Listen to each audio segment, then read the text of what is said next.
The following program contains adult content and sexual themes. Viewer discretion is advised. And it contains murder. Lots and lots of murder.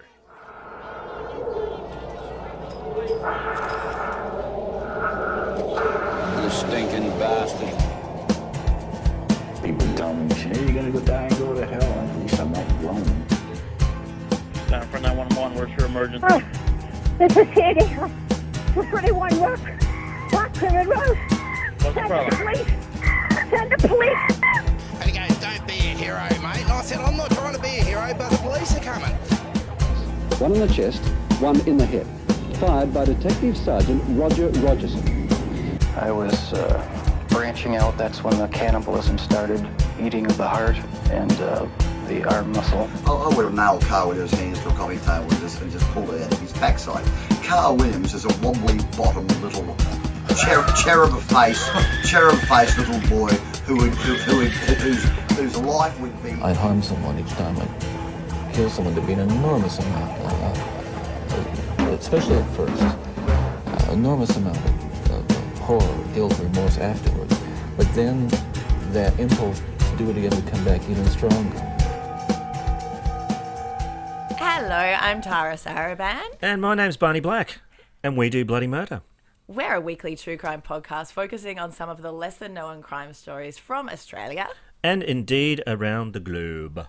What will you be covering this week, Barney? A flouncy bushranger. A flouncy bushranger? Oh, wow, okay. I look forward to that because I feel like most of them weren't super flouncy. I can sum mine up in like one sentence. How can you... Let's see you sum up your thing in one sentence. Well, if I just take the punctuation out of the sentence, it's one frickin' sentence, isn't it? All right, do it. Okay. Well, I've got a German serial killer and cannibal. Ha ha ha ha. This is our first cannibal. All right. For Bloody Murder. Yum yum. Yeah. We haven't gone on the flesh-eating path yet, but trust me, we will. This guy was so bad. He had two scary nicknames: the Rue Hunter and the Duisburg Maneater. But he preferred women. Ooh, here he comes. Yeah, watch out, ladies. He'll chew you up. What else has been happening? Well, I can tell you what's made me happy this week and what's made me sad. Okay, sure. Are they the same thing? No, they're not the same thing. Oh, okay, good, because that would be complicated emotionally. Recently in the Ukraine, a Ukraine zoo has unveiled a statue of the lead singer of Slayer. Why? Why a zoo? I don't know. I had to look into this. I thought maybe there's a Slayer song called Animal Jail. Yeah, there isn't. Animal jail, animal jail, animal jail. Wow. Animal jail, animal jail, That's animal jail. hauntingly beautiful, and it sounds exactly like Slayer. It's actually just because the zoo owner likes Slayer. Ah, well, that's pretty good. Sorry, did this make you happy or sad? This made me very happy. What made you sad? I keep going to bed and finding something to sleep in, and I throw on a long sleeve top and discover that it's 3/4 sleeves. I really hate 3/4 sleeves, and they make me unhappy. Oh, okay. They confuse me. They feel well, like... why do you own these shirts then, dude? I need to throw them out. Yeah, just chuck them. Or I hate 3/4 sleeves. cut the sleeves off, and then it's a singlet. Or yeah. a tank top. Yeah, I guess I could. I could start calling you Barney Tank Top. That could catch on. No, I don't think so. So we got some lovely people who gave us some very nice reviews this week. We just want to give them a quick shout out. Pandora213, thank you. Thank you. HW881 Rover, they're from England. Yeah, we got some British love. That doesn't happen often. Thank you. Also, Mrs. Your Mate, which is clearly an Australian. Thanks for that. Matt Isaac, I think he's from Zanzibar. He is from Zanzibar, and he very much enjoys the cuisine there. Thanks, Matt. And also Mykik Dad, I think. I think that's how you say it. From the USA. Yeah, that was also a really nice one. Yeah, cheers, dude. Thank you very much. Also had some interesting action happening on our Facebook page. The mac and cheese thing is just never going to end. I've accepted this as a fact. I've eaten it. It's kind of like kitten vomit served in the bottom of a hamster cage. Well, that sounds kind of nice compared to other things people eat, as we'll find out later. But yes, in episode 2, Barney didn't know what mac and cheese was, and that's become a thing. Anyway, Susan Schultz Deschamps sent to us some messages. Well, put them on our wall. Tara, Kraft mac and cheese from the box is the go-to mac and cheese in the States. She also said that she lives near the home of Jeffrey Dahmer. Well, his old one, I guess. And she said that she eats lunch at the mall that he picked up one of his victims from, which is nice and creepy. She also said that they sometimes add hot dogs to their packet mac and cheese, but I wouldn't even want to know what Jeff would add. Well, they would look like hot dogs, I expect. They would look like hot dogs, but they wouldn't be hot dogs. No, they'd be knobs. Hot knobs. Mac and cheese with hot knobs. So, yeah, thanks for that, Susan. It's given us some beautiful images for the cannibal episode. Cheers.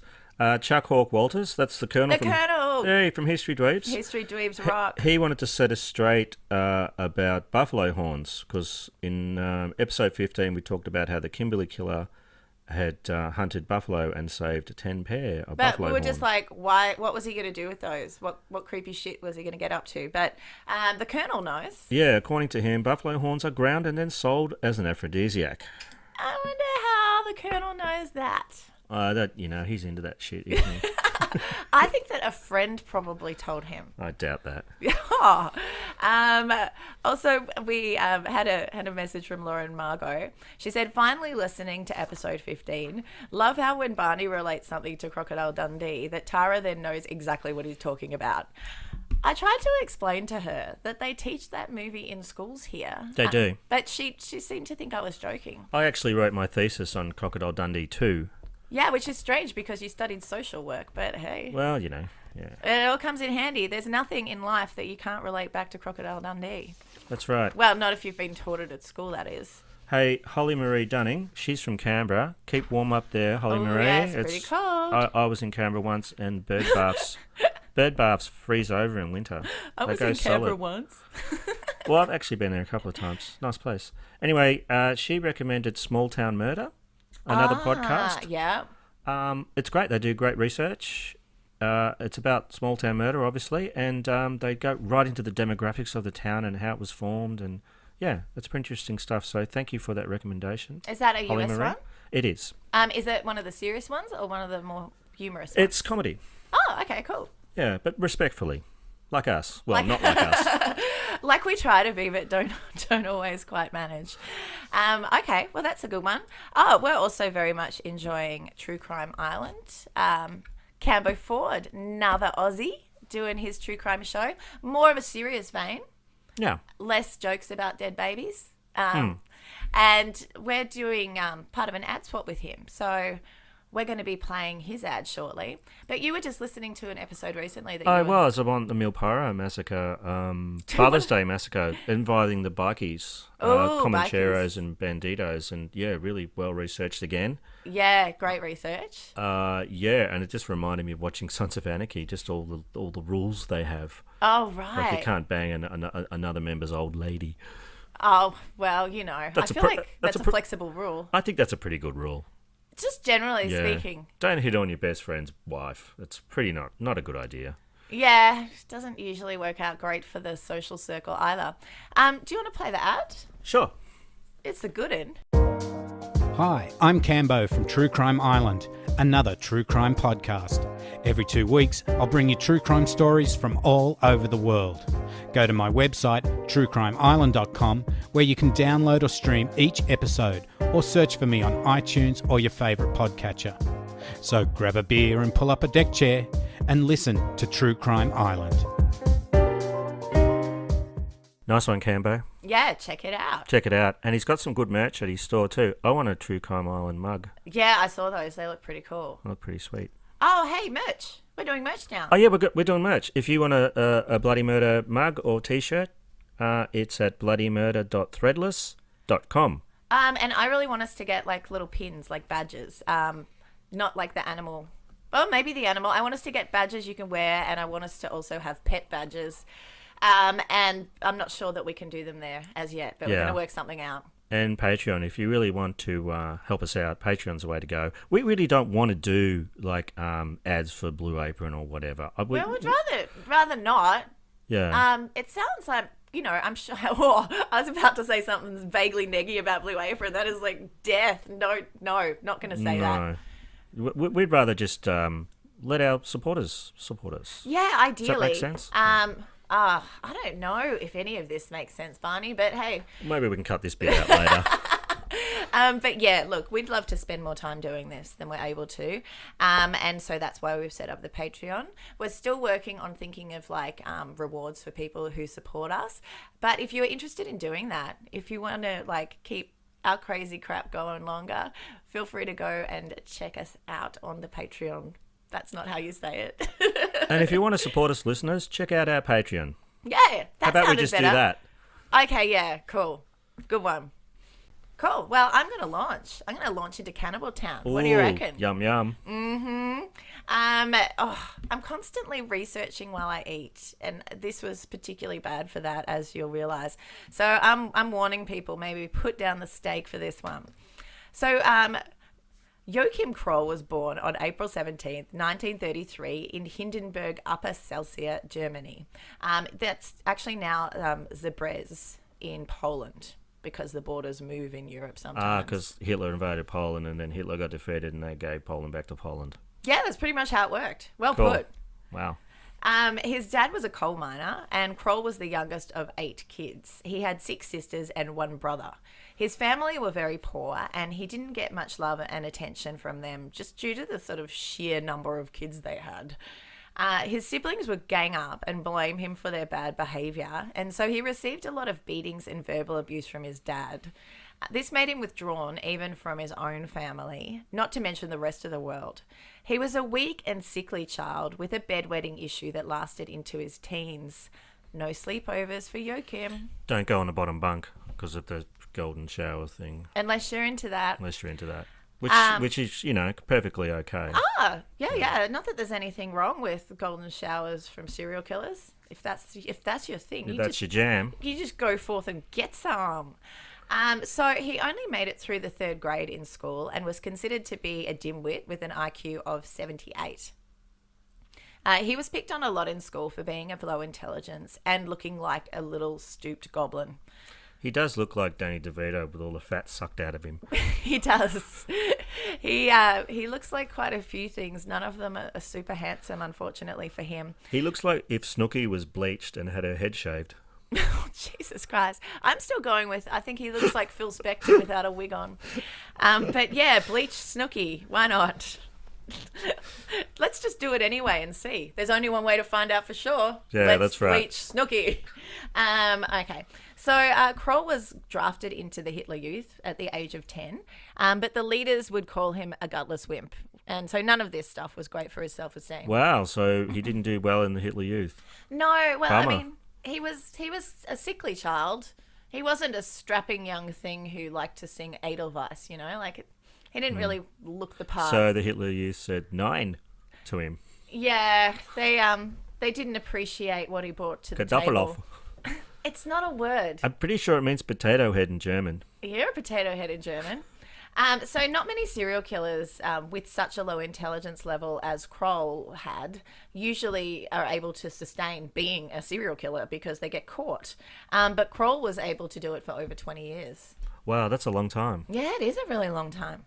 That's a very long time to be a serial killer. Normally it's only about 10 years, I think the average is. Oh, I'm not actually sure of the average. I think it differs a lot.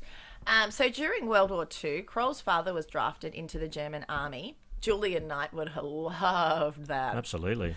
And he served on the Eastern Front until he was captured by the Russians.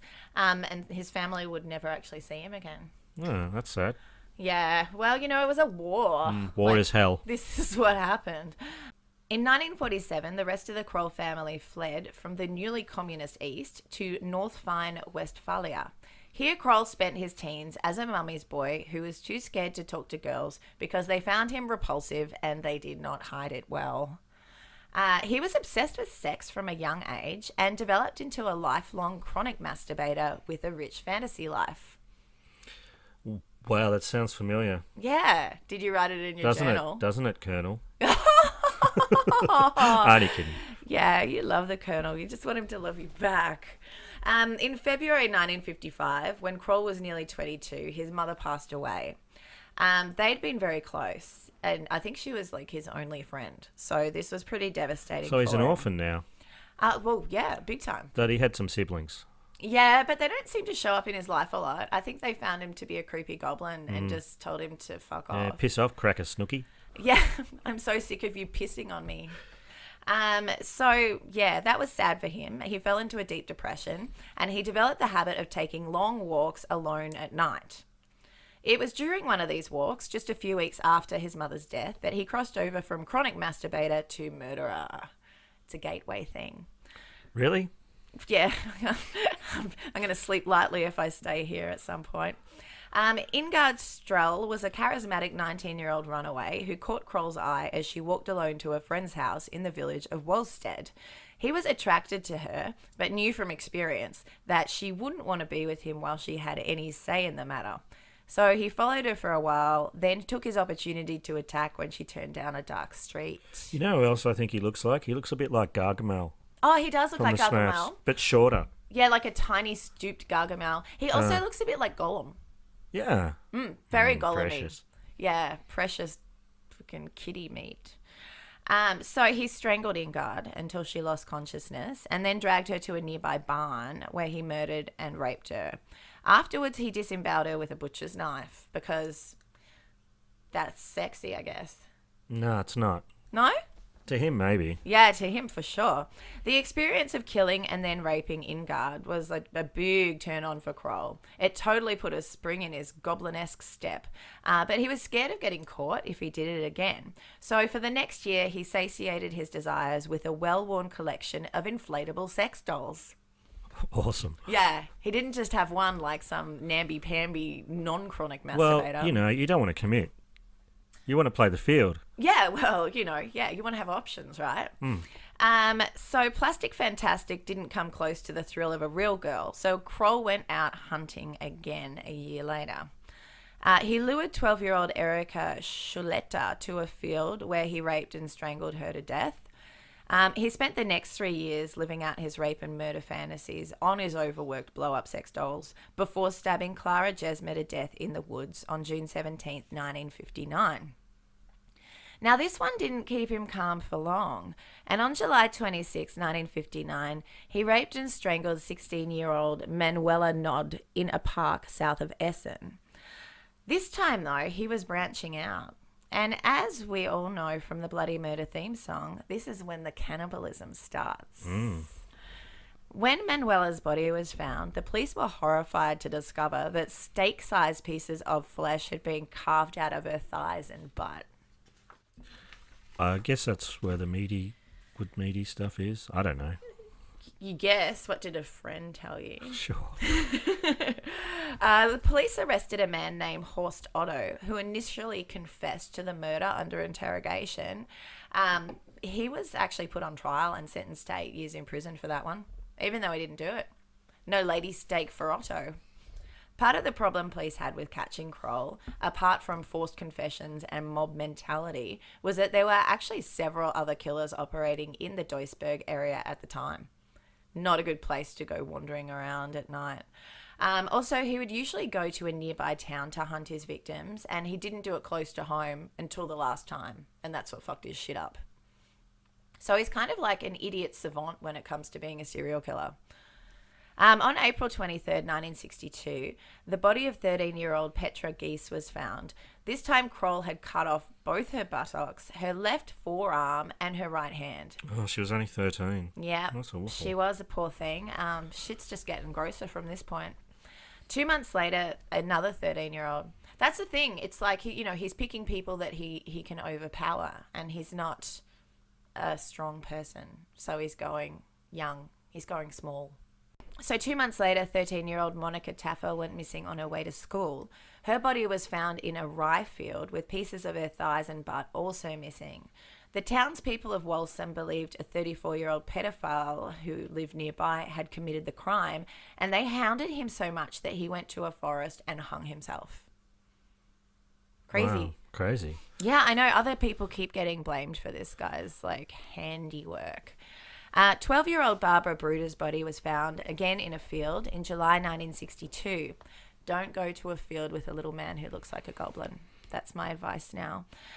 He had not mutilated her like he had the others, and it was speculated that he was aware that the police were now looking for a cannibalistic serial killer and deliberately tried to put them off the scent. But it's more likely he was interrupted before he could cut off his favourite bits. The fact that he didn't kill again for 3 years makes me think that he may have come close to being discovered and freaked out and crawled back into his little hidey hole.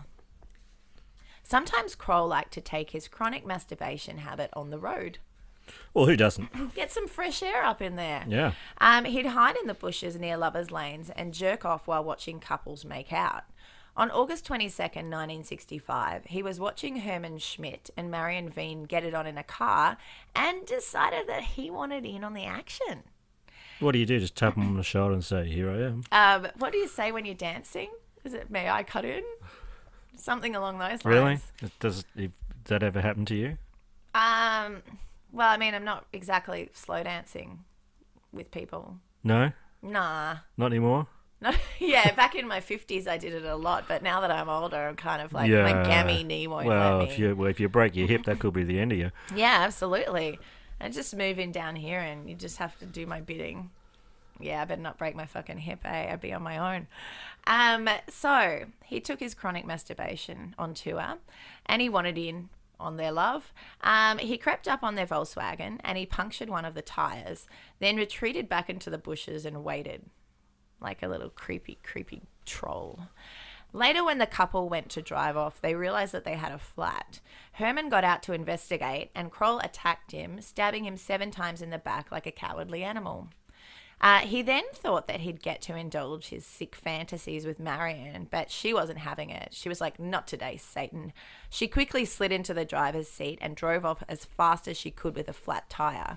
She escaped and went to the police. When they came back, Kroll was gone and poor Herman was dead. Yeah, if only that was Ted Bundy's Volkswagen. Oh, I know. And then they could have fought it out. And killed each other. Killed each other and raped each other at the same time. And eaten each other. And then both died. Did Bundy eat bits?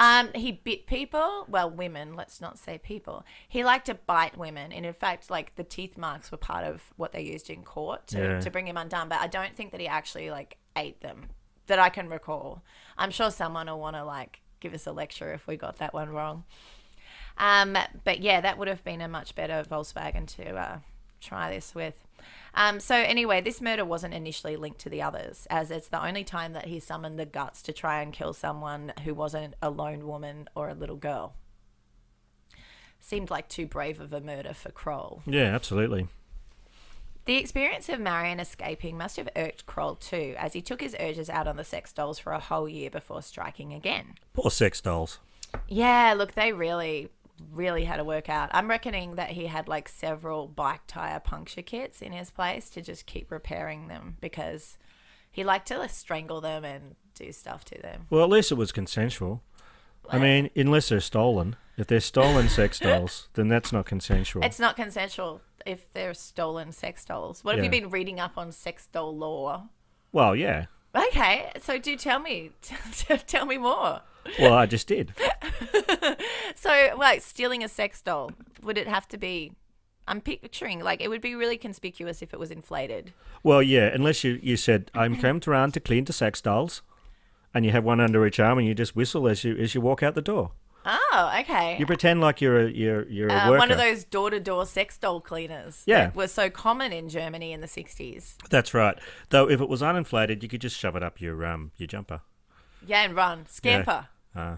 Right. Would you want someone else's sex doll? No, these are brand new ones. I don't think they sell second-hand ones. No, I just assumed that you're stealing them from someone else, not from a shop. Oh, I don't know about shop stuff. Oh, okay. You haven't read up on stealing sex dolls from other people in Germany. Well, how do you know who's got a sex doll?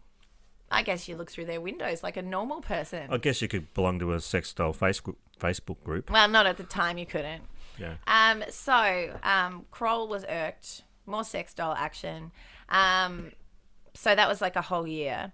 But then on September 13th, 1966, he raped and murdered Ursula Rolling, again in a park near Marl. Her boyfriend, Adolf Schickel, was falsely accused of the crime and committed suicide by drowning himself in the Main River in Wiesbaden. Oh, that's awful. So he lost his girlfriend and then everyone just... decided that he did it, and he just went you know what? Fuck this shit. I'm going to drown myself. So, like, Kroll's fuck knuckle body count is growing exponentially at this point.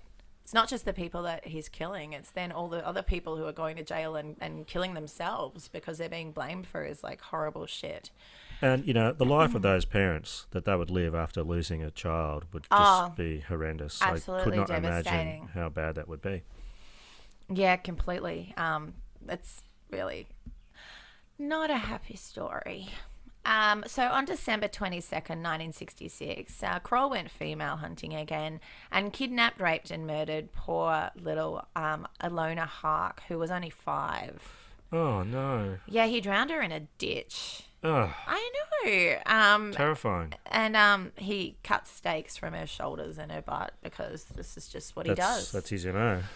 A year later, he moved to the village of Grafenhausen, which was terrible news for the women and little girls in the area. He convinced 10-year-old Gabrielle Poitman to accompany him to a field under the premise of showing her some rabbits. Instead, he showed her a bunch of porno pictures, hoping it would turn her on, because what 10-year-old girl isn't into porn, right? Am I right? Yeah, where are my rabbits, you fucker? I know. Where the fuck are my rabbits, you creepy goblin? The terrified girl fainted at the sight of the porn. I'm thinking it wasn't like friendly, nice, huggy porn. It was probably like, not nice porn. Yeah, let's not speculate on that. I'm just giving everyone out there listening just a second so they can have their own thoughts there. Ugh. Yeah, we all done? Yeah. Go see. Anyway, while Kroll was attempting to rape and strangle her, a siren sounded at a nearby coal mine, and the workers started walking through the field on their way home. Thank God. So, like, he ran off because there's, like, all these men walking through a field. Must have been his ultimate nightmare. Here he is trying to just, you know, rape and kill a 10-year-old girl when, like, a bunch of guys come along. So Gabrielle ended up escaping. Oh, she survived? Yeah, she did. Oh, wow. I know, Awesome. like, talk about beautiful timing. Yeah. For that to be happening. So thank goodness. Did she end up seeing those rabbits? Oh God, I hope her parents just like bought her some rabbits and went. Yeah. Though they probably wouldn't want her to go out again for a while. I like those really big ones. You see them on the internet some of them sometimes. are bigger They're than huge. dogs. Yeah. Wow. I can't remember what they're called, but they're Imagine they're if you crazy. could get really, really big ones and you could ride them. I'd ride a rabbit to work. You'd ride a rabbit to work? Oh. There's sexual connotations to that when you think about like what rabbits are meant to be into. What? You're going to bang lettuce? a bunny to work. Tara. Bunny the bunny banger. You're terrible. Are you paraphrasing me? I'm paraphrasing you because I'm terrible. Anyway, traumatized by another real-life human escaping from him, Kroll laid low and, you know, the sex dolls didn't get a minute's peace for the next 2 years. On July 12th, 1969, he deviated from type and attacked 61-year-old Maria Hetgen in her home. An elderly woman in her home. Well, yeah. that's not that elderly, really. 61. No, actually, not really much at all. But like, in her home, like not a child in a field, which is his preferred shit. The post-mortem showed the autopsy revealed she'd been strangled to death and then raped and sodomized post-mortem. Did he eat any of her? No, she did not look tasty enough. Wow. So on May 21st, 1970, he attacked 13-year-old. It's like a shopping list of him just like attacking people at this point, isn't it? Yeah. Yeah, it's okay. Like, there's not a lot more of them. I'm not gonna. It feels like maybe I'll just keep going for fucking ever. Yeah, stick with us. Yeah. This little fucker's nearly done. So on May 21st, 1970, he attacked 13-year-old Jutta Rahn as she was walking home alone from a train station. A man named Peter Shea was arrested for the crime but was released. But he ended up confessing to the murder in 1976 after being hounded to do so by people in the community who thought he was guilty. Nice one, community. Yeah, good mob mentality you got going on there. Yeah. So Would they have torches and pitchforks? I think that they did. Poor guy was all like, I'm not a monster. And he actually wasn't. Well, not for these reasons anyway.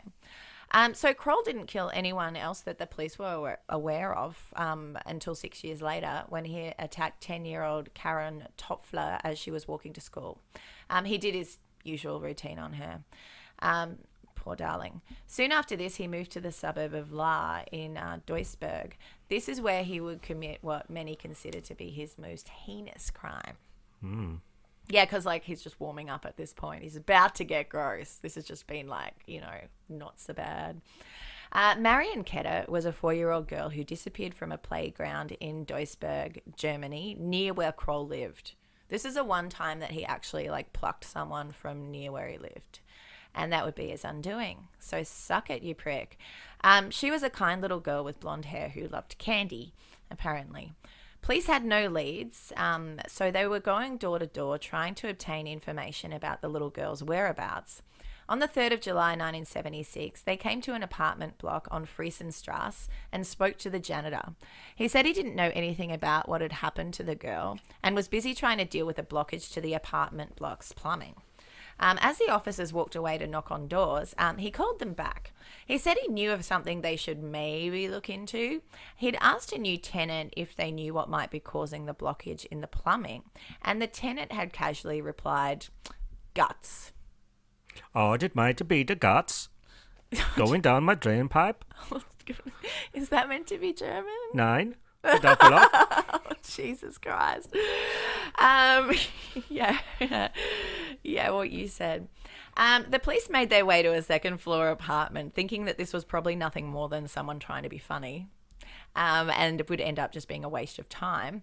The man who opened the door was short, balding, and had a hunchback and wore thick Coke bottle glasses. He looked like a bleached Snooki crossed with a Gargamel with Danny DeVito. Gargamel Danny DeVito golem. Yeah, it wasn't Tom Hardy. It was Joachim Kroll. It wasn't Tom Hardy? No, it was not. It was not Tom Hardy. Tom Hardy's got nothing to do with this? Nothing at all. Yeah, I know. You'd think he was like somehow involved from all the other things, but yeah, nothing. So he just looks like Phil Spector's mugshot where he isn't wearing a wig, if you ask me. I think that's the closest. So he opened the door with a big stupid grin on his face. The whole flat reeked of unpleasant cooking smells, and the cops could hear a pot boiling away on high heat on the stove. Bloop, bloop, bloop, bloop, bloop, bloop. Was that you doing a German pot boiling? Yeah. 9. 9. So they'd barely had a chance to tell him why they were there when Kroll invited them inside. His apartment was tiny and cluttered and smelled of sweat and dirty dishes. An inflatable sex doll was in a sitting position on the couch, and there were several others scattered around the room. Would you like to come in to meet my wife? Sorry, I should have tidied up before you come over. There were also a bunch of battery-operated sex toys lying around on tables and chairs. Really? Mm-hmm. And beside the TV was a tower of porn videotapes. Hang on, back up. Back up. Sex toys. What sort of sex toys? Like electric vaginas or something? Battery-operated. I don't know. Right. It was the 70s. What did they even have? I don't know. What are those things with feathers that you have to pedal and the feathers go around or something? Is that like an anal duster? Something. You ride a bicycle and the feathers dust Everyone your had anus. those in the 70s in Germany. Well, no, Anal just, feather dusters. Just the ones that were trying to get fit. So, yeah, I don't know what kind of sex toys, unfortunately. I think Jane Fonda would sort of... She actually had a video. She had a video and it got of how popular. to ride the... Yeah. All right. Although the police were gobsmacked by the freaky, stinky little world they just entered, the worst surprise was yet to come. Partially hidden under the kitchen table was the tiny little corpse of poor Marion Ketter. Oh. Her hand had been cut off and stakes had been carved from her buttocks. Bubbling away on the stove was a stew of potatoes, carrots, and the little girl's hand. Yeah. Not hungry? No. Not hungry for little girl hand stew? No, no way. In the fridge, there were chunks of human flesh in plastic bags next to the milk. A plumber later found the little girl's lungs and entrails clogging up the apartment's drain. That'd be the guts that I flushed down there earlier. It was the guts. It was the bloody guts. So the police actually only found this prick with a low IQ completely by accident. He had never been a suspect in any of the crimes that he committed. Wow. Uh-huh. After his arrest, Kroll was charged with Marion's murder. The magistrate in the case thought it was unlikely that this was his first and only victim. So the police investigated unsolved murders in Germany to see if it looked like some of them might be his work. This was actually a lot more difficult then than it would be now because of the developments in DNA technology. This is it's like 76, so Yeah, it was hard. It's a pretty shitty year, from what I know. Yeah, it was a shitty year. Some really shit people were born that year. Is that where Yeah, you're it's going pretty. with It was this? a pretty shitty January. Yeah, I'm sure it was for you. Now, it was hard for the cops to get information from Kroll, as talking to him was apparently like talking to a brick wall. He was like a quiet dude, and when they tried being hardcore with him, he just shut down. He just wouldn't communicate. Well, tell me where the murders are. 9. 9. It wasn't until they pretended to befriend him and treat him like a child that he started to open up. Now, would you like a box of juice? Would you like one, Marky? Yeah, Gaddafi, I'll tell you where the murders are now. Oh, Gaddafi isn't a word. It is a word. It isn't a word. Gaddafi is a word. What does it mean? Potato head. Did you make it up? No, Hogan's Heroes. Oh my God, seriously, you're getting a Come German on, lesson Schultz. from Hogan's. Oh, this explains a lot. I'm sorry, German people. I'm more sorry, German people. Okay, so I like Angela Merkel. who the hell is Chancellor Angela Merkel, to the German High Chancellor. She's cool. are you talking about? Contemporary politics. Oh, no wonder I don't have any idea. Well, Lars von Trier isn't German. So that was a pointless sentence. Wow, is that your contribution? Yeah, okay, no, the guy who made the Grizzly Man documentary, Werner Herzog. Werner Herzog, yeah. He's cool. Werner Herzog, he's cool. Yeah, there you Yeah. go. Nice. I just equalised all that shit with I like Germany. that song, Rock Me Amadeus. Yeah, there you go, Falco. Yeah. Also German. So Kroll's confessions were a hodgepodge of different crimes with no good recollection of exactly where they took place, because he's a simple lad. Yeah. He told the police that if they took him out to some murder scenes, he'd remember if he'd been there before, and if he had, he'd be able to tell them what had happened. So the police organised these reenactment outings. There was a massive amount of press interest in this, and they were actually allowed to come and film the second one of these little outings. It's really interesting footage. I showed you it earlier. Yeah, we saw that earlier. Yeah, I had to show Barney. You'll find out why in a second. So you can see Kroll in all of his wigless Phil Spector glory, pointing things out to the cops while rocking a pastel yellow shirt with a big 70s collar. He looks like he should be under a bridge. Yeah, he does, demanding actually. riddles from passerbys. He even reenacts a murder using an out-of-uniform Marsha Brady-looking lady cop with a skin-tight T-shirt, no bra, and a great rack as a victim. Yeah, that was pretty good. I couldn't even focus on him. I was just all about her jiggling 70s boobies. And it was just bright. Was it bright orange? Yeah. It was really like, look at my boobies. Yeah. And we did. And I showed Barney, and he thanked me because it's worth it. So the more they got him to reenact crimes, the more he talked about them, and he had a lot to tell, obviously. Kroll seemed to not understand what the big deal was. He didn't watch or read the news, so he wasn't doing any of this for attention. In fact, he didn't realise how much media attention his murders were actually getting. Too busy watching Jane Fonda porn. He was into raping and murdering, so why shouldn't he do it if he wanted to? Was kind of his take. So when asked about the cannibalism, he said that he started out doing it to save money on his shopping bills, but he'd come to prefer the taste of human flesh to any other meat. He also said that the meat of young children was particularly tender and delicious. I watched a TV show, like a TV documentary about this, and they said that he also killed and tried to eat a cat, but he didn't like the taste of cat. So, insert your own pussy-eating jokes here. Well, no, I got nothing. Yeah, no. It's too easy, that one. Yeah, you just too gotta easy. leave it. So he was a simple man with simple pleasures. At his trial in April 1982, Kroll said that he remembered committing 14 murders for sure, but there might have been others. He said he might have been drawn to murder by seeing pigs slaughtered on a farm that he worked on as a kid. He was quite aroused by the pigs being slaughtered. He said it gave him a funny feeling. Like, kind of an erection, I guess that means. So in his simple rapey murder-loving brain, he thought that he wouldn't have to go to prison for his crimes. He even said that he'd be willing to have an operation to cure his homicidal urges if that would make the court happy. Oh, Kroll, if only there were such an operation, eh? Yeah, I think it's called decapitation. Yeah, unfortunately. Man, I bet Dr. Victor Chang could have come up with that if someone hadn't killed him. Yeah. Anyway, Kroll was charged with 8 murders and 1 attempted murder and was found guilty on all counts and sentenced to life as capital punishment was abolished after the war. I think they thought like enough people had died for the moment. And Kroll actually died of a heart attack 10 years later on the 1st of July 1991 in Rheinbach prison. Right. Yeah. So he What a liked story. to eat children. I have a question, Tara. Do you, Barney? I do. You know, you said there was a 6-year gap where there were no murders? Yes. That we're aware of. That we're aware of? That seems highly unlikely to me. Yeah, because the other times he only lasted a year or two. So I'm thinking that the whole 6-year thing might be incorrect. But he couldn't always remember things unless he was actually taken to the places. So there's a chance that he might have travelled further away and done He's stuff. a bit simple. He was a bit simple, but they took him off the streets. What a monster. Yeah. A cannibalistic monster All those who poor wants little to girls.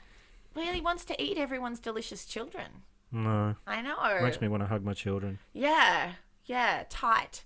Oh, well, at least yours are boys. He didn't like the taste of boys from what I can gather. Oh, that's good. Yeah. It's okay. He's dead now. Good. Yeah. Good. Hey. Well, mine's a bit of a happier story, Tara. Oh, a happy murder story. Well, there's a couple of murders, but, I think this story's kind of sweet. Yeah, it wouldn't be hard to be happier than the one I just said. So, Captain Moonlite. Oh, well, that's a very romantic name. Well, he was born Andrew George Scott on July 5th, way less romantic. 1842. And he called himself Captain Moonlight. That was his given name in the name that he gave himself. Right, his self-given name. Now, the captain was born in Reffinland, Ireland. He was the son of Thomas Scott, an Anglican clergyman, and Bessie Jeffras. The young captain was described as dark, handsome, active, and full of high spirits, but was known for impulsive acts of mischievous violence. Hang on, wait. Mischievous violence. What would qualify as an act of mischievous violence? I don't know, dacking people. That's not violent. Do we know what dacking people is, Americans? Oh, That's probably not. When That's you when walk you- up behind someone and dack them. You pull their pants down. From what I gather from American shows and stuff, they're more all into giving people wedgies by pulling their pants higher up. Yeah, in Australia it's called dacking, and Well, you could that pull happened to them me down. on a school bus once. Who dacked you? Some other guy, and It's pretty humiliating. it is pretty humiliating, especially when he did the undies as well. I dacked my brother once in Yeah. front of my friend, and I got in so much trouble. Normally he was the saddest, so when I flipped the tables on that, no one knew what to do. I was made to feel quite bad about that afterwards. I don't think I ever dacked anyone again, though, so that was a cautionary tale. Well, there's no reports of Captain Moonlight dacking anyone, but we think not against their will. well, not against their will. Anyway, his father's intention was that he joined the priesthood. To be But sure. Captain instead trained to be an engineer, completing his studies in London. He could have been Father Moonlight. There was a little bit of controversy there in his early life, and this is from one of the newspapers at the time. It said he seduced this young lady on the promise that he would marry her, and broke her heart by the disgrace he brought on her young life, from which she died giving birth to a child. Oh, so do we consider that a murder? Because, he killed her by putting a baby in her? Yeah, I guess it is kind of a murder. Either way, it's, wow, things were a lot harsher back then, and I'm sad for her. So after this scandal, the family moved to New Zealand. Well, like you do. Every time there's a scandal, you go to New Zealand. So, 1861, they sailed on the Black Eagle. A fellow passenger remembered him as very gentlemanly and high-spirited. So he was drunk, but polite. Yeah. Okay, fair enough. Scott was intending to try his luck at the Otago goldfields in New Zealand. However, the Maori Wars intervened and Scott signed up as an officer and fought at the Battle of Arakata, where he was wounded in both legs. Yeah, you don't want to mess with Maoris, mate. They're strong fucking people. They know how to fuck your shit up. I think the Maoris won that war. I think they probably did. Yeah, fucking amazing, eh? After a long convalescence, Captain Moonlight was accused of malingering. Malingering? And so he was drummed out of the military, and supposedly because of the slaughter of women and children that he witnessed during Hang on, this siege. I don't understand. Okay, what does the malingering actually mean in this context? Well, he probably said, I'm not going to fight. Oh, he was like, nah, Yeah. I'm done with like killing women and children. Oh, right, and that was seen as a bad thing. That was seen as a bad thing. Ah, okay, Yeah. fair enough. Different strokes. So after New Zealand, he went to Melbourne and he met Bishop Charles Perry, and in 1868 he was appointed lay reader at Bacchus Marsh. Lay reader? Yeah, that's with the intention of entering the Anglican priesthood. I believe the Anglican priesthood prefers to enter others. So the Reverend W.H. Cooper presented the recruit to his flock as a young warrior who now has a firm grip on the sword of righteousness. And at first the captain justified Cooper's faith. But in early 1869, a man called Robert Crook faced the Bacchus Marsh courthouse accused of breaking a neighbour's fences and stealing his cattle. Robert Crook. His surname's Crook, Yeah. and he's a crim. Well, that's ironic. Apparently. Scott had ingratiated himself with the Crook clan, one of the grandest families in the parish. La-dee-da. He provided the young squire with an alibi. Unfortunately, it was immediately contradicted by one of his Sunday school students who swore she'd seen Captain Moonlight and Crook loitering near the crime scene. Naturally, the court believed the churchman over a teenage girl, but the acquittal did not quell the Anglican's hierarchy's unease about its lay preacher, who was abruptly banished to the isolated mining town of Mount Egerton. I wish I could banish people to isolated mining towns, don't you? Wouldn't that Absolutely. be handy? So, in dusty Mount Egerton, Captain Moonlight befriended the few respectable people he could find. So what he would do is he would, find the rich people. Oh, right, okay, and befriend them with So- his scintillating tales of war and all that shit. Including a 17-year-old banker, Ludwig Julius Wilhelm Brunn. He was a 17-year-old banker. I said that, didn't I? And the town school teacher, James Simpson. Wow, that's really like polar opposites in names there. Yeah. On the 8th of May, 1869, Captain Moonlight was accused of disguising himself and forcing bank agent Ludwig Brunn, the 17-year-old banker. The 17-year-old banker. By the way, I don't think that 17-year-old bankers are super high up in any Well, organisation. he opened the safe for him. Oh. Brunn described being robbed by a fantastic black-masked figure who wore a cape and forced him to sign a note absolving him of any role in the crime. Well, obviously he's going to know that was his friend, though, right? Well, he wore a mask. The note read, I hereby certify that L.W. Brunn has done everything within his power to withstand this intrusion and the taking of money which was done with firearms. And that was signed by Captain Moonlight.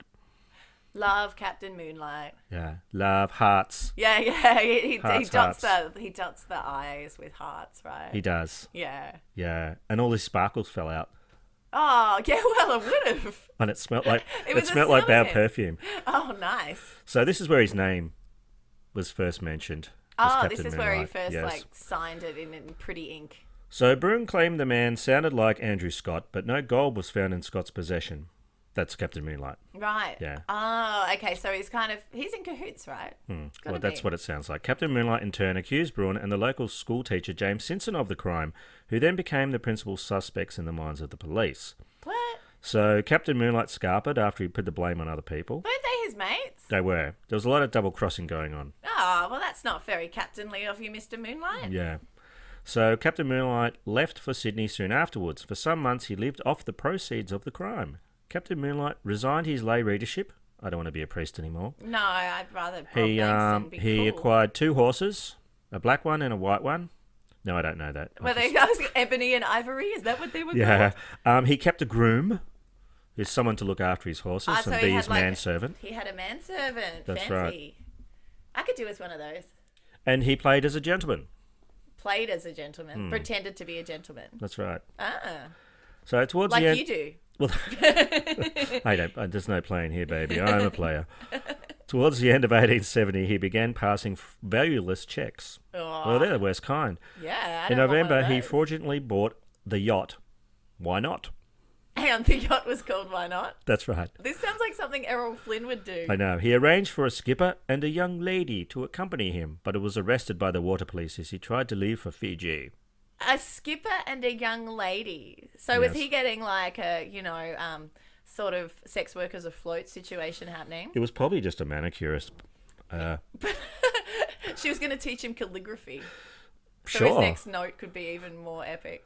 Yeah. On the 20th of December, he was given 12 months in Maitland Jail, some of which he spent in Parramatta Lunatic Asylum, feigning madness. Ooh. Oh, blah, blah, blah, blah. Are you through his poo at people? Yeah.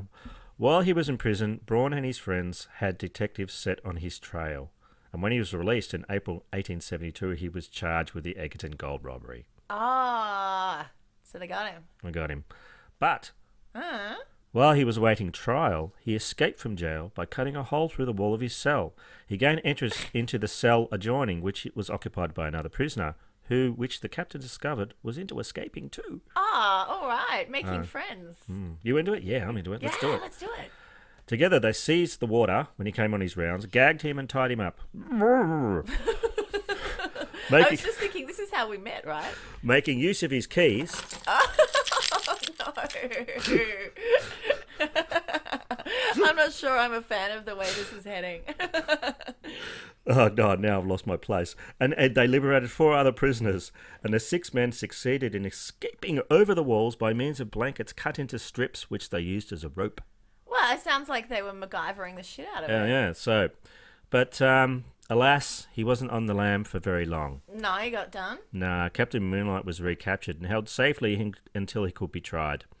In July, he was tried before Judge Sir Redmond Barry at the Ballarat Circuit Court, when, by a series of cross-examinations of unprecedented length, conducted by himself after rejecting counsel, he cross-examined himself? Oh, no, other people. Yeah, okay. yeah. He spread the case over no less than 8 days.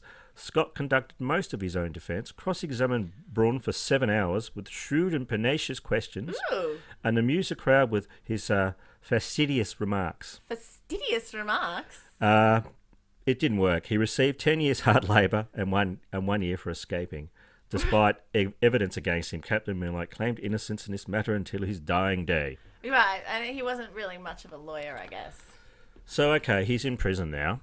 He's in Pentridge, in Coburg. Oh, right, yeah. That's not all that far away. Yeah, it's all made out of bluestone, which, the way it was built, they made the convicts excavate the bluestone and then build their own prison. Right. Oh, well, that's probably good time management. And now there's a lake there, Coburg Lake. It's very pretty. I remember that lake. Didn't we once, get kind of out of it and ride bicycles down there? We did. One we put Halloween our feet in the water. at 5 in the morning. Yeah. And you were wearing that's right, because we were riding bikes and I insisted on wearing a helmet even though we were all really, really tripping balls. And you were trying to tell me that you didn't have to wear a helmet to ride a bicycle as long as you had a hat on. And so you were wearing a cowboy hat and we're riding along out of our minds on bicycles. And then every time you passed someone, you would dip your cowboy hat and say, "Morning, top of the morning to you," or some shit. Remember that? Good times. Yeah. And then I realized I had my helmet on backwards, so I looked like a special person. And then, because we were under the influence of things, we were riding really fast. And the next day, I couldn't actually sit down without just bending my knees slightly and dropping onto the chair. My legs hurt a lot. I remember that. Oh, that was painful. Yeah, good times. Good times, yeah. Well, Captain Moonlight's not having good times in prison. No. Or is he? Uh-huh. This is where he meets James Nesbitt. He's he's that actor from The Hobbit and Cold Feet, right? No, it's a different James Nesbitt. No, I'm pretty Unless sure he's it's 200 the same years guy. old now. Well, maybe he is. Anyway, he meets James Nesbitt. He's a petty criminal from Carlton. The younger man was once disciplined for taking tea to prisoner Scott. Taking tea? Is that a euphemism? It is. So by tea, he means P or D. Taking D to Mr. Scott. Is that what you're saying? Yeah. All right. So Captain Moonlight only served 2/3 of his sentence of 10 years and was released from Pentridge in March 1879. And after his release, he makes a few pounds by lecturing on prison reform.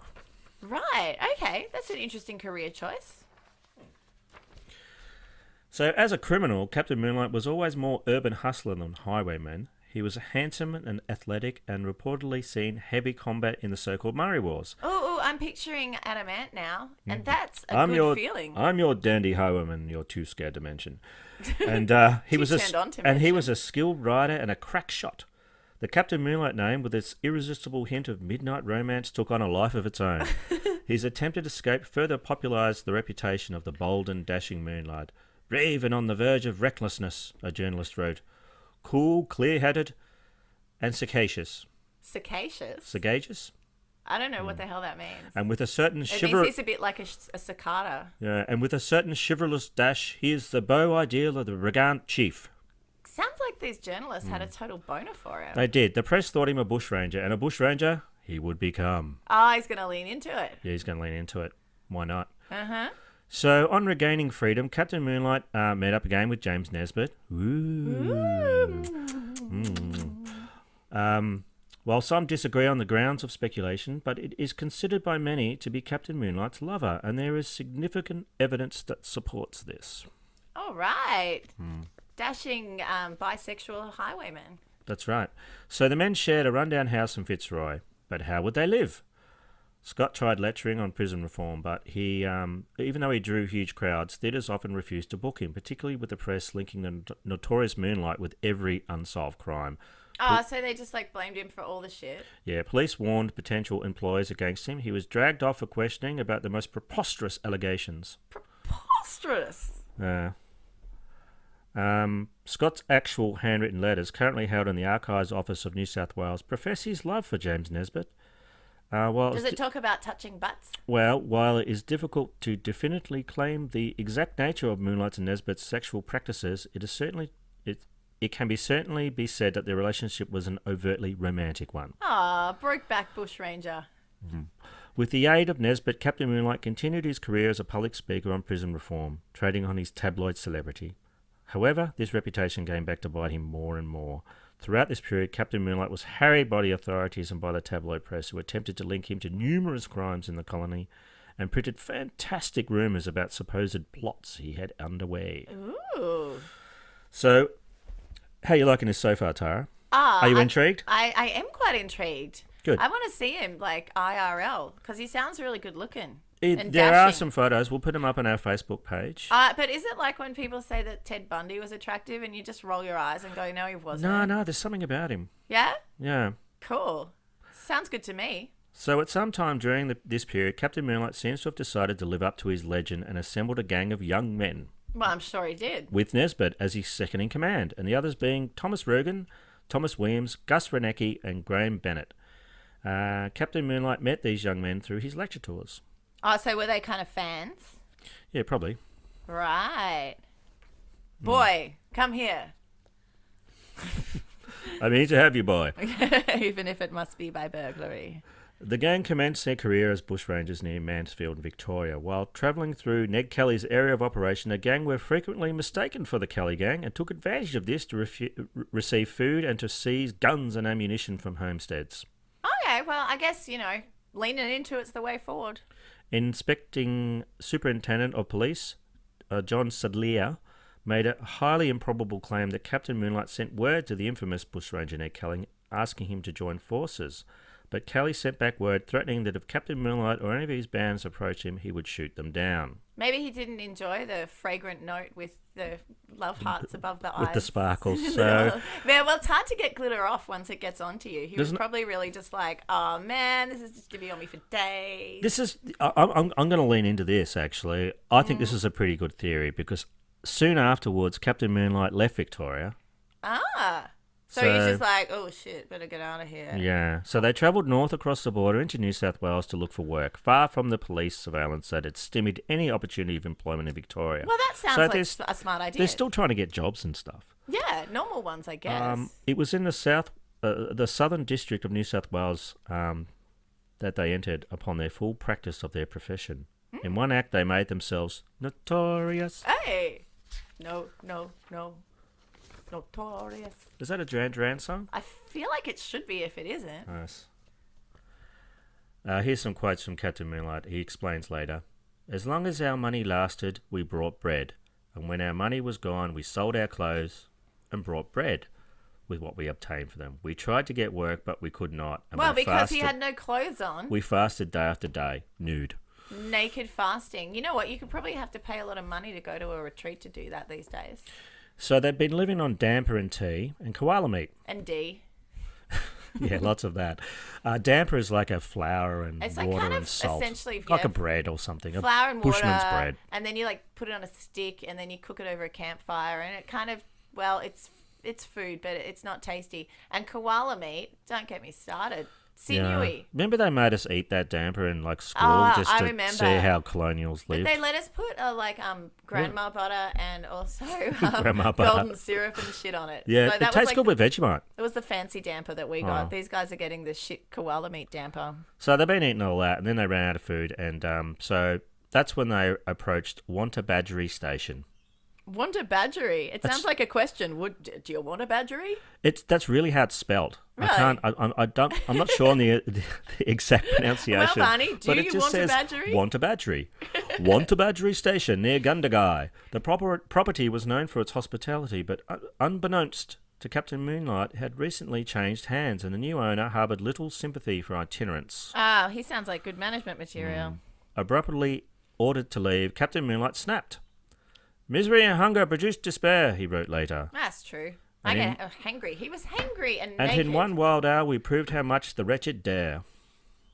It rhymes and everything. Rhyme, yeah. He retreated into the bush and then returned with gun in hand, transforming at last into the persona that had been created for him. Okay, so he's finally going to bushranger the shit out of it. He's going to bushranger the shit out of it now. The man with Captain Moonlight had never previously left the city, let alone ridden a horse. Suddenly, so they too were amateurs. bushrangers. So they'd never shot a gun, they'd never ridden a horse. This is why they're starving. They're all city boys. Right, yeah. Okay, interesting. I would like to see the montage of them like attempting to ride horses and stuff. That would be cool. Captain Moonlight acquired nothing of value at the station. Instead, he demanded food and drink. Well, fair enough. Terrorising staff and the family of Claude MacDonald, the station owner, Scott also robbed the Australian Arms Hotel of a large quantity of alcohol. That sounds fair.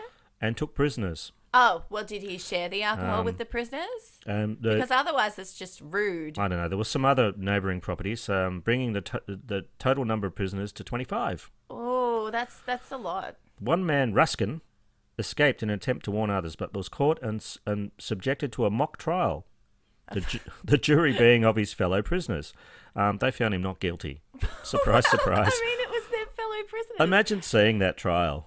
Yeah, you'd just be like sort of, gesturing to him like, I got you, mate. I submit to you, sir, that you did try escape when I had you prisoner. What say you, jury? Well, not guilty, actually. Yeah, not guilty. I did not. I was stretching my legs. Anyway, after that, another station hand attempted Station ham. Station ham. Another station hand attempted to rush Captain Moonlight, but he was soon overpowered by his physical attractiveness. And I was going to awesome say, mustache. that's like probably why he rushed him in the first place. He was like, I must have you. Yeah. A small party of 4 mounted troopers eventually arrived, but Captain Moonlight's well-armed gang captured their horses and held them down with gunfire for several hours until they retreated to gather reinforcements, at which point the gang slipped away into the night. Clever. The gang then holed up in the farmhouse at Edmund McGlebe until surrounded by reinforcements of 5 extra troopers led by Sergeant Carroll. Oh, that's a bit of a lady's name, isn't it? Was it a lady sergeant? I don't think they had them back then. I think Carroll was his second name. Nah. Was it like Sergeant Carroll Smith? Yeah. Well, Sergeant Carroll. There was that actor, Carroll O'Connor. Yeah. He was a man. And Matt Damon in 30 Rock played a pilot named Carroll. And so, I think that could work either way. Let's talk about it more. As a boy, Renecki, one of the captain's gang, was running from a fence to reach a better position, he was shot through the side dead. Ay. I am only 15, he cried.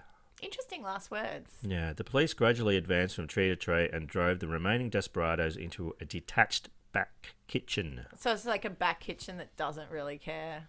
Yeah, it's not into it. Yeah, it's like, whatever, guys. So Sergeant Carroll led an assault upon the kitchen. It's not the kitchen. It's lucky it's detached. It doesn't care. Yeah. And in this rally, Constable Edward Webb Bowen was fatally wounded. A bullet from Captain Moonlight's rifle entering his neck and lodging near his spine. See, once you start killing cops, they're never going to let you go. So Scott yells, "Come and fight! Come and fight!" Ah. Even though the rest of his gang could barely hold a rifle, poor Tom Rogan spent the whole shootout hiding under a bed. Nice one, Tommy. Nesbitt was also shot and killed, attempting to lead police away from the house so that Captain Moonlight could escape. Oh, his lover boy got taken out. When Captain Moonlight saw Nesbitt shot down and was distracted, McLeod took the opportunity to disarm the gang leader, and with the other members wounded, or captured on attempting to flee, the firefight came to a close. Rogan succeeded in escaping, but was found the next day under a different bed. Oh God! Do you think he got sentenced to prison and then he just hid under the bed there too? No, he couldn't. Oh yeah, there wouldn't really be room, would there? No. According to newspaper reports at the time, Captain Moonlight openly wept at the loss of his dearest and closest companion, and as Nesbitt lay dying, his leader wept over him like a child, laid his head upon his breast, and kissed him passionately. So he made out with a dying guy. Yeah. Well, everyone's thought about it. Captain Moonlight denied shooting Wed Bowen. Apparently he had a different gun and, the gun was never found and blah, blah. So. Well, who else would have done it? Well, it certainly wasn't that guy under the bed. Captain Moonlight was found guilty when he went to court, despite deflecting as much blame for the robbery from his companions as possible, and the jury recommended mercy for the three of them.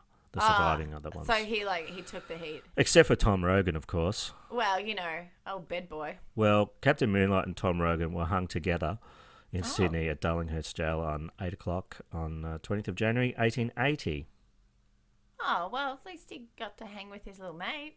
Well, no, but Tom Rogan seems to have got a bit of a bad rap, because he was under a bed the whole freaking time. He was. Yeah, two he didn't beds. even kill anyone. While awaiting his hanging, Captain Moonlight wrote a series of death cell letters which were discovered by historian Gary Wotherspoon. Scott went to the gallows wearing a ring woven from a lock of Nesbitt's hair on his finger, and his final request was to be buried in the same grave as his constant companion. Do you get to make requests like that when you get killed by the courts for murdering cops? Well, yeah, this is what he said in his letter. My dying wish is to be buried beside my beloved James Nesbitt, the man with whom I was united by every tie which could bind human friendship. We were the ones in hope, in heart and soul, and this unity lasted until he died in my arms. I long to join him where there shall be no more parting. No more what? Parting. Oh, right, okay. Sorry, my Irish accent's not great, but so his request was not granted. See. By the authorities of the time. They were like, fuck you, Moonlight. So that's Captain Moonlight. Any questions? Yeah, sure. I wanted to see... No, that's not going to help. No, I don't. All right, well, I'll answer those for you. Thanks. But in January 1995, his remains were exhumed from Rookwood Cemetery in Sydney and reinterred at Gundagai next to Nesbitt's grave. Oh, good. That's a question. Barney, did they ever exhume him and put him next to his loved one? It's funny you should ask that, Tara. How did this happen? How did this happen? Why did this happen? Well, there was a bunch of people who got together and raised all this money and started campaigning to get his body moved. And one of them was a woman called Christine Ferguson, who was... she wasn't a gay advocate or anything. She was an activist, but was she a bushranger advocate? She wasn't, or a handsome man advocate. Her activism centred on the National Party, of which she'd been federal president. So why had the leader of a staunchly socialist conservative party gone to so much trouble to rebury an executed murderer next to the man he loved? Well, that's a really good question. I fucking hope you have a really good answer. I don't really have an answer for that. Could you make something up just to give me closure? I did find a little bit about this. And there was an interview by a guy, Jeff Sparrow, who talked to Christine Ferguson, and she said disinterring a corpse wasn't easy. Well, no. It never is. No, I mean, I find it quite difficult. We were actually the first people who weren't relatives or the state to get a body exhumed. Well, we boasted up. The only reason it was possible was because of Moonlight's last letter, in which he wished to be buried in Gundagai, next to his special friend.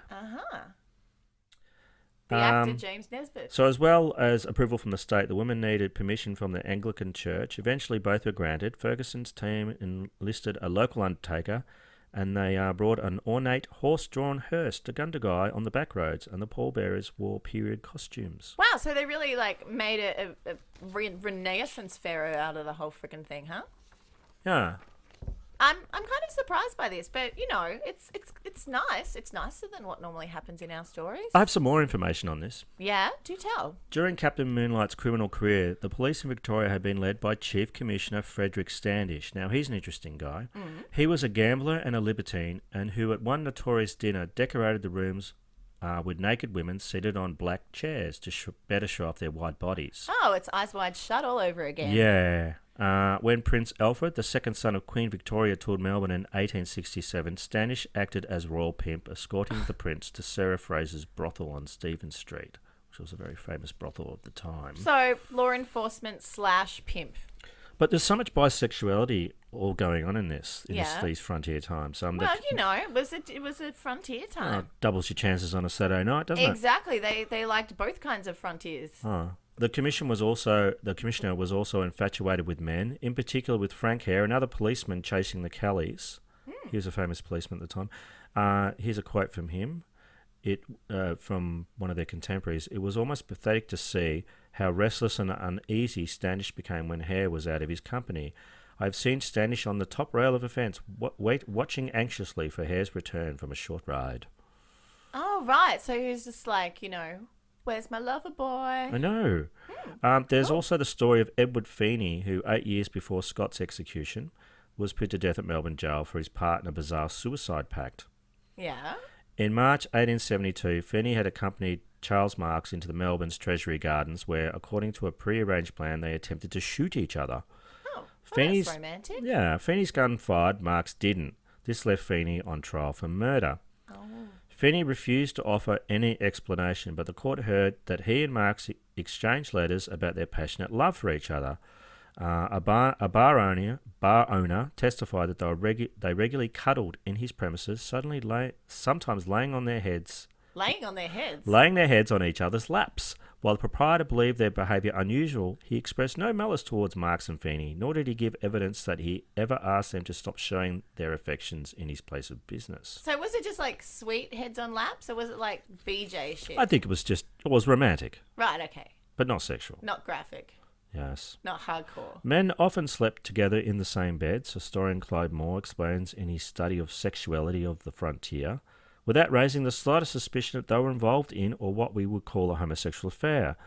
They were physically affectionate, had romantic crushes, wrote lovingly long letters to each other, and fretted when they were apart. Aww. For most of the 19th century, there was no clear social, medical, or legal concept of homosexuality. It was just stuff guys did, guy stuff. That's right. Yep. Homosexual acts were recognised, particularly sodomy, but not a personal disposition or social identity. Well, So, not all homosexuals are into sodomy anyway. So. And this is pretty cool. Before Marx and Finney went to the Treasury Gardens to kill each other, they'd posed for final portraits in Melbourne, and the resulting images they're pretty good. We'll put them up on our Facebook. Yeah, you showed me those. They're pretty awesome. In one picture, they're holding hands, and with their bushy whiskers and cloth trousers, they look like Brunswick hipsters. Yeah, they look like guys we see up the street, riding penny farthings and vaping. Yeah, they really do. On the scaffold, Feeney had issued a statement denying that he'd been improperly intimate with Marx, but doctors who dissected his body after his execution inspected his rectum for signs of sodomy. What? Like, that just sounds outrageous. So, did they find any? And that it's kind of like the beginning of the modern science of sexuality, which in decades to come would establish homosexuality as distinct and all-consuming pathology. That's what some historians say. Wow. And I'd agree with that. This is kind of the start of this kind of thing. Well, it was the nights were long and cold. They really were. And they could either eat or wear clothes, so Anyway, back to Captain Moonlight. Okay. In his cell, Captain Moonlight had described the headstone he wanted. A rough, unhewn rock would be most fit, one that skilled hands could have made into something better. It will be like those it marks, as kindness and charity could have shaped us to better ends. Uh-huh. They're the words that are now carved into a suitable craggy stone located at the very edge of the North Gundagai Cemetery. Right, and so he's buried next to the actor James Nesbitt? He is. Ah, well, that's pretty cool. Well, kind of. Oh, okay. The exact location of Nesbitt's body in the cemetery is no longer known. Where Scott's body was reburied, the tombstone noted that it had been laid to final rest near his friends James Nesbitt and Augustus Winnecke, who lie in unmarked graves close by. Oh, so he's not next to him, he's just like somewhere near him. That's not quite as romantic. His epitaph that he wrote, he said, "This stone covers the remains of two friends. He had then written Nesbitt's name and then his own, with Nesbitt's death listed as the date that the pair was separated and his own execution recorded as when they were united by death. Oh. So, Brokeback Bush Ranger. Wow, that was long and winding and not very murdery. Yeah, I thought it was pretty interesting though. It is Frontier indeed Times. interesting. Fascinated by that stuff. I'm really interested in looking at some pictures of these guys because you've been talking up how hot they are. So Oh yeah. You'll be into in a that. hipster kind of way.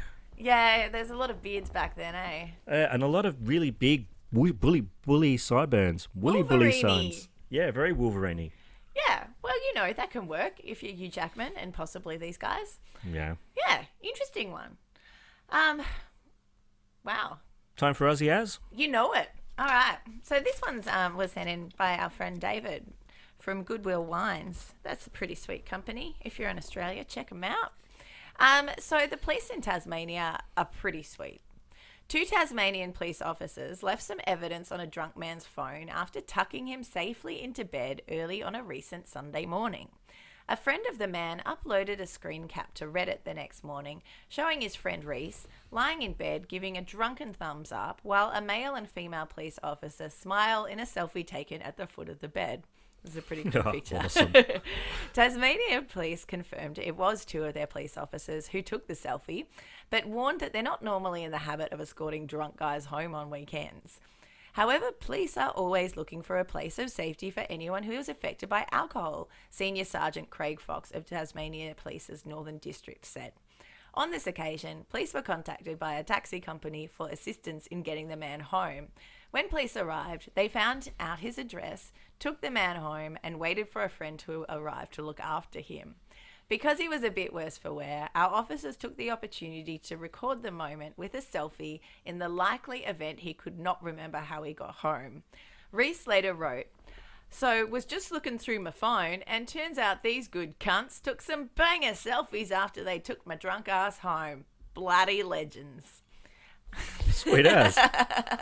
Aussie as. So yeah, if you're going to get completely pissed out of your mind, Do we have maybe those do photos? it in Tassie.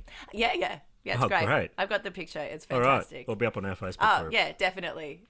It's very cheeky. Have you ever been to Tasmania? I haven't actually, but the way I keep going, I keep moving further south, so it's only a matter of time. I've been there a couple of times. Yeah, it's a great place. Did you get arrested in Tasmania? I had one incident with the police. What happened? I was at the lights, pedestrian lights, waiting for the green man to flash, and a policeman came up to me and he said, "What are you doing?" Ooh, and you must have looked suspicious. And I just said, I just saw a movie and I'm just heading back to my hotel. And he went, No. I said, "How are you doing?" And I went, yeah, I'm good, thanks. How you doing? And I had a bit of a chat to him.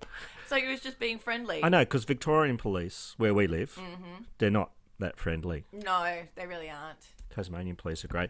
The people in Tasmania are great too. I was walking with, this is that same day. Right. I was walking with my friend and he said, "What's that rainforest in northern Queensland?" And someone walked past and said, "That'd be the Daintree." Oh, so they're helpful. They're helpful. They finish your sentence for you. All right, Tasmania is the place to be. I'm going to have to check it out. So that's probably us for another week, huh? I think it is. Well, thank you for listening to another episode of Bloody Murder. Please don't forget to review us on iTunes. And, of course, rate and subscribe because it does really help us. Join our Facebook group, Bloody Murder Podcast. And follow us on Twitter, Bloody Murder Pod. Check out our merch at our merch store on Threadless. Just Google that stuff, Bloody Murder Threadless. You'll find it. You'll find it there. And also, our Patreon, if you want us to keep doing this sort of stuff. If you think this is something you want to encourage, feel free to go on and check that out. Yeah. And look, you know what? You don't have to do any of that if you don't want to. You can just listen. Exactly. That's fine. That would actually be pretty cool too. We're all right with that too. Yeah, not a problem. Okay. Goodbye and adios. Yeah, and keep kicking against the pricks.